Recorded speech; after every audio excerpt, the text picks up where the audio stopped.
Assalamualaikum warahmatullahi wabarakatuh. Jumpa lagi dengan saya di channel Obrolan Haris.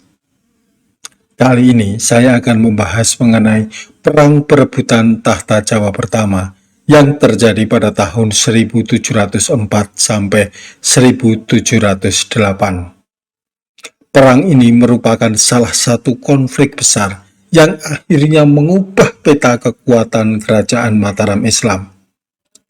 Perang tersebut tidak lepas dari sosok Pangeran Puger. Surat dari Pangeran Puger yang dikirimkan kepada penguasa VOC kala itu disebut sebagai pemicu perang tahta Jawa pertama. Siapa Pangeran Puger? Pangeran Puger adalah salah satu dari putra Raja Mataram Susuhunan Amangkurat I yang memerintah dari tahun 1646 sampai 1677. Terlahir dengan nama Raden Mas Darajat. Ia juga cucu dari Sultan Agung. Pangeran Puger terlahir dari permaisuri kedua, Ratu Wetan.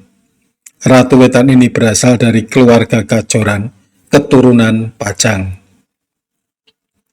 Pangeran Puger juga adik tiri dari Raden Mas Rahmat atau Susuhunan Amangkurat II yang memerintah antara tahun 1677 sampai 1703. Raden Mas Rahmat lahir dari Ratu Kulon, permaisuri pertama Amangkurat I. Saat Amangkurat I berkonflik dengan Raden Mas Rahmat, maka Amangkurat I mencopot gelar putra mahkota dari Raden Mas Rahmat dan menyerahkannya kepada Raden Mas Derajat. Namun, ketika keluarga Kajoran terbukti mendukung pemberontakan Trunojoyo pada tahun 1674, Amangkurat I terpaksa mencabut gelar putra mahkota dari Raden Mas Derajat. Sehingga di kemudian hari, Raden Mas Rahmat yang menjadi Raja Mataram dengan gelar Amangkurat II. Ketika Trunojoyo mengambil alih Istana Pleret di akhir Juni tahun 1677, Amangkurat I bersama putra mahkotanya, yaitu Raden Mas Rahmat, melarikan diri ke arah barat. Dalam pelarian tersebut, Amangkurat I wafat dan dikebumikan di Tegalwangi. Ketika itu sudah terjadi konflik antara Pangeran Puger dan putra mahkota yang berusia hampir sama dengannya. Sebenarnya terdapat sejumlah bukti bahwa di akhir hayatnya Amangkurat I lebih memilih Puger ketimbang putra mahkota. Bagaimanapun juga, yang akhirnya memimpin perlawanan terakhir melawan Trunojoyo adalah Pangeran Puger. Puger juga melarikan diri ke arah barat menjauhi keraton yang telah jatuh ke tangan musuh dan kemudian memproklamasikan diri sebagai raja. Dalam sejumlah dokumen sejarah Jawa, dia diberi berbagai gelar kerajaan seperti Senopati ing Alogos Sayidin Panotogomo dan disapa dengan sebutan Panembahan. Puger kemudian balik lagi ke Mataram dan merebut kembali Keraton Tua Pleret di pertengahan Oktober tahun 1677. Ketika itu, mulailah terjadi ketegangan antara Pangeran Puger yang tinggal di Keraton Lama Pleret dan memerintah sebagai seorang raja melawan Amangkurat II yang mendirikan istana baru di Kartosuro dan didukung oleh VOC Belanda. Pada November tahun 1680, kekuatan militer VOC dan Kartosuro berhasil mengusir Puger bersama para pengikutnya keluar dari Pleret. Akhirnya, VOC memberikan jaminan keselamatan kepada Puger yang kemudian menyerahkan diri kepada Amangkurat II pada November tahun 1681. Sepanjang masa pemerintahan Amangkurat II hingga akhir hayatnya di tahun 1703, berulang kali terjadi masa-masa sulit antara Amangkurat II dengan Pangeran Puger. banyak intrik, konflik, dan persekongkolan di dalam keraton yang terpecah belah. Amangkurat II memiliki satu-satunya anak laki-laki, yaitu Raden Mas Sutikno dari permaisuri Ratu Mas Ayu Kencana. Raden Mas Sutikno memiliki julukan sebagai Pangeran Kencet karena menderita sakit di bagian tumit. Raden Mas Sutikno digambarkan memiliki akhlak yang rendah dan zalim. Pada tahun 1698, Raden Mas Sutikno menikah dengan putri Pangeran Puger, yaitu Raden Ayu Lembah. Pernikahan ini dimaksudkan untuk meredam ketegangan antara Amangkurat II dan Pangeran Puger yang merupakan adik tiri dan pernah menjadi putra mahkota sebelum dicopot karena tuduhan makar. Tatkala Amangkurat II wafat pada tahun 1703, terjadi perebutan tahta raja antara putra mahkota, yaitu Raden Mas Sutikno dengan Pangeran Puger. Wafatnya Amangkurat II dibarengi dengan sejumlah peristiwa supranatural yang mengamanatkan bahwa wewenang raja yang dianugerahkan oleh para dewata hendaknya diwariskan kepada Pangeran Puger, tidak kepada putra mahkota. Walau demikian, putra mahkota Raden Mas Sutikno tetap mewarisi tahta kerajaan sebagai Amangkurat III. Hal ini sudah pasti menimbulkan kekecewaan dan penolakan dari Pangeran Puger dan para pendukungnya. Menanggapi penolakan tersebut, Amangkurat III kemudian menceraikan Raden Ayu Lembah, anak Pangeran Puger, dan mengangkat permaisuri baru, yaitu seorang gadis dari desa Onje. Pangeran Puger tidak mau mengakui keabsahan Amangkurat III sebagai Raja Mataram. Ia mengklaim bahwa ia adalah pewaris sah tahta Mataram sesuai dengan wasiat Amangkurat I. Juga mendapat dukungan dari sebagian besar pejabat istana dan rakyat yang tidak menyukai kepribadian dan kebijakan Amangkurat III. Konflik antara Pangeran Puger dan Amangkurat III makin memanas ketika putra Puger, Raden Suryakusuma, melakukan pemberontakan. Saat itu, Suryakusuma ikut mengiringi jenazah Amangkurat II hingga ke tempat pemakaman para raja di Imogiri. Tetapi, ia tidak kembali ke Kartosuro.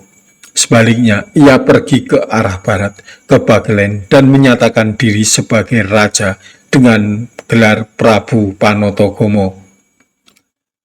Amangkurat III menuduh Pangeran Puger yang memicu pemberontakan. Pangeran Puger pun dimasukkan dalam penjara dan kemudian menjadi tahanan rumah atas bujukan Patih Sumabrata. Di awal tahun 1704, sejumlah orang terkemuka juga berseberangan dengan Raja Amangkurat III. Di antara mereka adalah Pangeran Cokroningrat II dari Madura yang sangat berkuasa. Kemudian penguasa Surabaya Angabei Jagrana II dan Bupati Semarang, sebuah kawasan di bawah kendali VOC, yaitu Tumenggung Rongga Yudanagara. Khawatir Puger akan berontak, Amangkurat III mengutus prajurit untuk menangkap Pangeran Puger. Tapi pergerakan prajurit Mataram kalah cepat. Pada tanggal 10 Maret tahun 1704 tengah malam, Pangeran Puger melarikan diri dari Kartosuro menuju ke Semarang untuk meminta bantuan VOC. Pangeran Puger menganggap bahwa Amangkurat III merupakan musuh bersama antara Kesultanan Mataram dan VOC. Selain itu, Pangeran Puger juga menyatakan bahwa rakyat Jawa lebih mendukungnya sebagai raja daripada Amangkurat III. Maka, dimulailah apa yang kemudian lazim disebut sebagai Perang Perebutan Tahta Jawa Pertama antara tahun 1704 sampai 1708. VOC adalah perusahaan dagang Belanda yang memiliki monopoli perdagangan rempah-rempah di Indonesia. VOC seringkali ikut campur dalam urusan dalam negeri Mataram, baik dengan cara diplomasi maupun intervensi. VOC juga seringkali memanfaatkan perselisihan antar para penguasa Mataram untuk menguntungkan diri mereka sendiri. Sementara itu, saat menjalankan pemerintahan, Amangkurat III ini tidak memiliki hubungan yang baik dengan VOC. Ia merasa terancam oleh kekuatan dan pengaruh VOC di Jawa. Ia juga tidak mau membayar utang-utang ayahnya kepada VOC yang jumlahnya cukup besar, yaitu 1,2 juta gulden. Juga menolak untuk menyerahkan beberapa wilayah penting kepada VOC seperti Semarang, Jepara, Rembang, dan Tuban. Hal ini membuat VOC marah dan memihak kepada Pangeran Puger yang bersedia untuk bekerja sama dengan VOC dan menandatangani perjanjian yang menguntungkan VOC. Pada tahun 1704, VOC mengakui Pangeran Puger sebagai Raja Mataram dengan gelar Pakubuwono I. Pengakuan VOC inilah yang menjadi awal dari pecahnya Perang Suksesi Jawa Pertama atau Perang Tahta Jawa Pertama. Pada akhir 1704, Pakubuwono I berhasil menundukkan Demak yang disusul dengan serangan ke Kartosuro. Akibat serangan itu, Amangkurat III terpaksa melarikan diri ke timur dan mencari suaka kepada Untung Suropati. Pada September tahun 1704, Pakubuwono I masuk ke Kartosuro dan menduduki tahta Mataram. Pasukan Pakubuwono I ini terdiri dari prajurit Jawa dan Madura, serta didukung oleh VOC, suku Bugis, Makassar, Bali, Melayu, Banda, Ambon, dan Martigres.